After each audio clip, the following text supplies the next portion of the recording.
Welcome बच्चों, Radha Raman school में आपका स्वागत है। मैं आपकी असिस्टेंट टीचर रूबी कनौजिया। जैसा कि हम लोग सेकंड चैप्टर पे थे, ठीक है, तो कुछ टॉपिक्स उसमें बच गए थे बच्चों। आज हम लोग उस आगे कंप्लीट करते हैं। पृथक्करण की विधियां हम लोग पढ़ रहे थे, तो आज हम लोग पढ़ेंगे आश्वन विधि। आश्वन विधि किस लिए होती है? जब दो घुलनशील द्रव, जैसे पानी हो गया और पानी में कोई दूसरा घुलनशील द्रव जैसे एसीटोन, यहाँ हम लोग जल और एसीटोन के मिश्रण को आज आश्वन विधि द्वारा अलग करेंगे, ठीक है। तो आश्वन विधि किस लिए होती है? दो घुलनशील द्रवों के मिश्रण को पृथक करने की विधि। लेकिन इसमें सबसे बड़ी चीज़ क्या होती है? इसमें आश्वन विधि में जो घुलनशील द्रव है, दोनों का क्वथनांक क्या होता है जानते हैं आप लोग? क्वथनांक वो पॉइंट होता है जिस पर कोई भी पदार्थ द्रव उबलना प्रारंभ करता है, ठीक है। क्या बच्चों? क्वथनांक, ठीक है। क्वथनांक क्या होता है? बॉइलिंग पॉइंट, ठीक है। बॉइलिंग पॉइंट मतलब जो दोनों द्रव होंगे, घुलनशील द्रव, उनका बॉइलिंग पॉइंट क्या होना चाहिए? डिफरेंट होना चाहिए। एक का कम होना चाहिए तो एक का ज़्यादा। उस दोनों मतलब द्रवों को हम तभी पृथक कर पाएंगे, ठीक है। तो आइए हम लोग उसके पृथक्करण की विधि को देखते हैं। बच्चों, आश्वन विधि द्वारा यहाँ पर हम लोग जल तथा एसीटोन के विलयन को पृथक करेंगे। ये चित्र आप लोगों को दिख रहा होगा, ठीक है। यहाँ पर हम लोगों ने एक आश्वन फ्लास्क लिया है, ठीक है। आश्वन फ्लास्क के अंदर क्या है हमारा? ये जो गोल सा दिख रहा है ये आश्वन फ्लास्क है, ठीक है। आश्वन फ्लास्क के भीतर हमारे क्या है? एसीटोन और जल का मिश्रण है, ठीक है। इसके अंदर जल और एसीटोन का मिश्रण है। ये ऊपर हम लोग एक थर्मामीटर लगा देते हैं। इसमें थर्मामीटर जो होता है क्वथनांक, मतलब इसके बॉइलिंग पॉइंट के लिए होता है कि हम इतना टेम्परेचर इसको दें कि जल और एसीटोन का क्वथनांक अलग अलग हो। पता चला हम लोग इतना ज़्यादा इसको गर्म कर दे रहे हैं कि एसीटोन के साथ साथ हमारा जल भी वाष्पित होने लगे।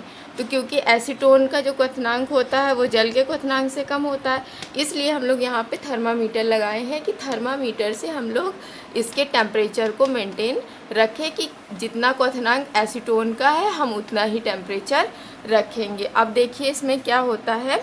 यहाँ पर एक निर्गत ट्यूब लगा हुआ है, यहाँ से जुड़ा हुआ।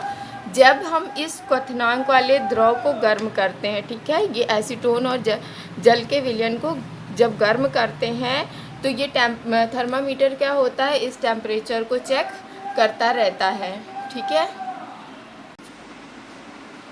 ठीक है। फिर इसके बाद क्या होता है? जैसे ही एसीटोन का क्वथनांक पहुंचता है तो ये जो एसीटोन है, ये जो बुलबुले दिखाई दे रहे हैं, ये किसके हैं? बुलबुले एसीटोन के, ठीक है। एसीटोन अपने क्वथनांक पे पहुंचने के बाद बॉईल होने लगता है और भाप में परिवर्तित होने लगता है। जैसे ही ये भाप में परिवर्तित होता है तो ये एसीटोन क्या है? वाष्प के रूप में यहाँ पर इस निर्गत नली से, ठीक है, ये क्या है? आपकी निर्गत ट्यूब है, ठीक है। निर्गत ट्यूब से वाष्प के रूप में अंदर आता है, ठीक है। अब वाष्प से इसको द्रव में बदलने के लिए यहाँ पर हम एक संघनन की प्रक्रिया करते हैं। संघनन की प्रक्रिया में क्या होता है? जब ये ट्यूब वाष्प के रूप में इसमें आता है तो यहाँ पर हम शीतल जल का निवेश करवाते हैं एक ट्यूब में। शीतल जल जो होता है इस निर्गत नली को क्या कर देता है? ठंडा कर देता है। ठंडा करने पे ये जो गैस होती है किसमें बदल जाती है? द्रव में। किसमें बदल जाती है? द्रव में। और द्रव में बदलने के बाद इसको हम लोग एक पात्र में एकत्रित कर लेते हैं। तो आसवन विधि जो होती है हमारी संघनन और वाष्पन कौन विधि पर होती है? संघनन एवं वाष्पन विधि दोनों को मिलाकर होती है। तो आसवन विधि में यहाँ देखिए पहले वाष्पित हो रहा है, वाष्पित होने के बाद इसको ठंडा कर रहे हैं। ठंडा करने पे ये जो गैस है ये द्रव में परिवर्तित हो जा रहा है। द्रव में परिवर्तित होने पर ये संघनित हो जा रहा है और दूसरे फ्लास्क में एकत्र हो जा रहा है। जब यहाँ से एसीटोन निकल जाएगा तो इस पात्र में केवल जल बचेगा। इस प्रकार हम लोग आसवन विधि द्वारा जल और एसीटोन को पृथक कर लेते हैं। आसवन विधि के बाद बच्चे इसी का एक दूसरा रूप है प्रभाजी आसवन। क्या है? प्रभाजी आसवन। इसमें आप लोग क्या है, कोई अंतर नहीं है। इसमें जैसे आसवन विधि थी वैसे ही प्रभाजी आसवन विधि है। बस उसमें क्या था, जब दो घुलनशील द्रव थे उनके मिश्रण के बीच जो क्वथनांक था, ठीक है, उसमें बहुत अंतर था। ठीक है, इसमें क्या है, प्रभाजी आसवन में हम लोग ऐसे दो द्रवों के क्वथनांक मतलब पृथक्करण करते हैं जिनके क्वथनांकों का अंतर 25 केल्विन से कम का होता है। ठीक है, इसकी भी प्रक्रिया इसी प्रकार होती है, बस इसमें क्या होता है, थोड़ा सा अंतर होता है। तो क्या अंतर है, आइए हम लोग समझते हैं। तो अंतर आप लोगों को समझ आ रहा होगा। आसवन विधि जो होती है हमारी, केवल आसवन विधि, वो घुलनशील द्रव के मिश्रण को पृथक करने की विधि होती, जिनके दोनों जो द्रव हैं उनके क्वथनांकों का अंतर बहुत ज़्यादा होता है। लेकिन यहाँ पर क्वथनांकों का अंतर जब कम होगा उसको हम लोग किस विधि से करेंगे? प्रभाजी आसवन विधि द्वारा। ठीक है, तो आइए देखते हैं इसके अंदर क्या हम लोगों को प्रोसेस करना पड़ता है। बच्चों, ये आप लोगों का जो प्रभाजी आसवन विधि है उसका डायग्राम है। इसमें आप लोग चित्र में देख रहे हैं। ठीक है, तो मैं आइए आप लोगों को एक एक पार्ट के बारे में इसको बताती हूँ कि इसमें क्या क्या हो रहा है। बच्चों देखिए, सबसे पहले क्या है, ठीक है, एक फ्लास्क लिया हम लोगों ने, आसवन फ्लास्क लिया है जिसमें मिश्रण को हमको गर्म करना है। ठीक है, अब ये मिश्रण जब गर्म होता है तो इस फ्लास्क के हम लोगों ने एक प्रभाजी स्तंभ लगा दिया है। ठीक है, प्रभाजी स्तंभ क्या है, एक फ्लास्क होता है कांच का जिसमें शीशे के गुटके भरे होते हैं। ये शीशे के गुटके होते हैं, जब यहाँ मिश्रण से जो कम क्वथनांक वाली चीज़ वाष्प के रूप में आती है तो ये कांच के गुटके उसको सतह प्रदान करते हैं कि वो धीरे धीरे यहाँ पर भी कुछ हिस्सा उसका हल्का ठंडा हो जाए, लेकिन वो क्या है, वाष्प ही बना रहे। ठीक है, द्रव में ना बदले। इस प्रभाजी कॉलम के ऊपर हम लोग क्या लगाते हैं, एक थर्मामीटर, जो प्रभाजी फ्लास्क आसवन फ्लास्क में मिश्रण के क्वथनांक को बताता रहता है। और ये फ्लास्क जो होता है, प्रभाजी स्तंभ जो होता है, वो सीधा हमारी निर्गत नली से जुड़ा होता है।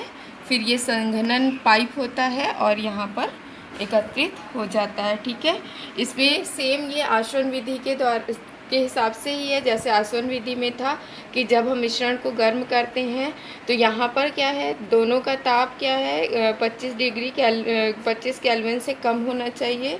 जब ये वाष्प बनने लगता है तो ये प्रभाजी स्तंभ में आता है। प्रभाजी स्तंभ में कांच के गुटकों में इसमें परत इसको प्रदान होती है, जिससे इसका कुछ टेम्परेचर कम हो जाता है। जब ये टेम्परेचर कम होता है तो ये निर्गत नली में जाता है, और निर्गत नली में क्योंकि हम लोग शीतल जल निवेश कर रहे हैं, यहाँ पर संघनन की क्रिया हो रही है। संघनन के कारण यहाँ की जो वाष्प होती है वो ठंडी होकर द्रव में परिवर्तित होने लगती है। द्रव में परिवर्तित होने के बाद ये सारा मिश्रण एक जार में एकत्रित कर लिया जाता है।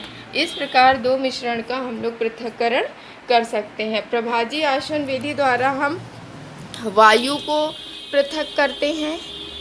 जैसे वायु में क्या होता है, ऑक्सीजन, नाइट्रोजन, CO2, ये सारी चीज़ों को हम प्रभाजी आसवन विधि द्वारा अलग कर सकते हैं। और जो हमारे जितने भी पेट्रोलियम हैं, पेट्रोलियम आप लोग समझ रहे होंगे, जितने भी पेट्रोल हैं, ठीक है, तो पेट्रोल को उसमें पेट्रोलियम में क्या क्या होता है आप लोग का, CNG डीज़ल होता है, ठीक है, पेट्रोल होता है, केरोसिन होता है, ठीक है। इन सभी को हम लोग प्रभाजी आसवन विधि द्वारा ही पृथक करते हैं। तो आप लोग आसवन और प्रभाजी आसवन में अंतर समझ गए होंगे। जब भी हम लोगों को पेट्रोलियम वायु को पृथक करना होता है तो हम प्रभाजी आसवन द्वारा करते हैं। ठीक है। अब आप लोगों को आसवन और प्रभाजी आसवन विधि में अंतर समझ में आ गया होगा। दोनों की क्रियाएं सेम है, केवल अंतर जो है ये प्रभाजी स्तंभ का होता है। ठीक है। और यहाँ पर जो टेम्परेचर होता है दोनों मिश्रण का वो 25 केल्विन से कम होता है, तब ऐसे मिश्रण को पृथक हम लोग प्रभाजी आसवन द्वारा करते हैं। अगर 25 केल्विन से टेम्परेचर ज़्यादा होता है दोनों द्रवों का क्वथनांकों का अंतर, तो उसको हम लोग आसवन विधि द्वारा पृथक करते हैं।